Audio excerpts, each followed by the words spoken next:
Good afternoon mga kasawild, no. Naiimpatcho ako dito sa PhilHealth na to eh. So wild!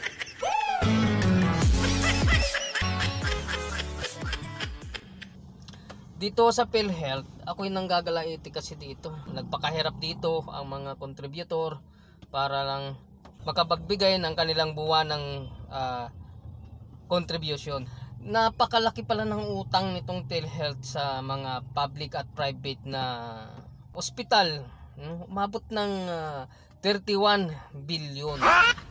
Bilib din ako sa kanila kasi mantakin mo 89 billion yung pera na ibabalik nila dito sa National Treasury.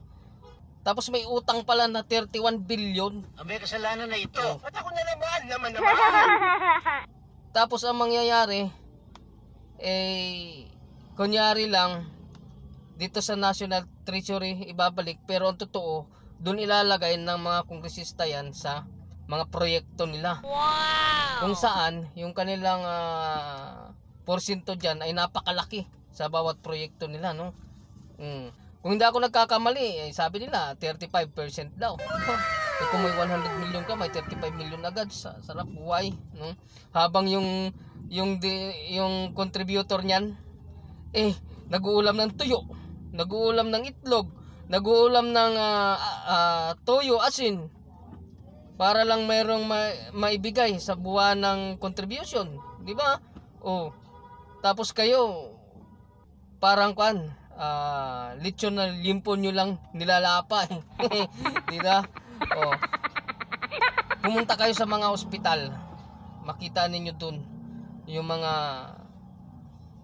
pangkaraniwan na mga pasyente na kailangan ng tulong, kailangan ng PhilHealth para mabawasan yung kanilang bill sa mga ospital, no?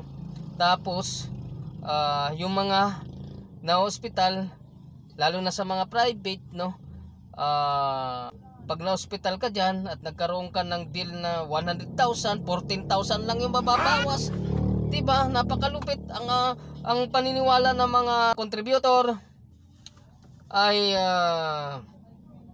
malilibre na sila dahil may PhilHealth. Oh no! Dahil ito yung inaasahan para sa kalusugan ng mga pangkaraniwang empleyado. Iyon. Diba? Ang masakit pa, marami pa rin na huhulog o nagbibigay ng kanilang contribution pero hindi inire-remit din ng mga boss nila. Paano masabi? Marami pa yan. Diba? Ayun mga kasawild, no?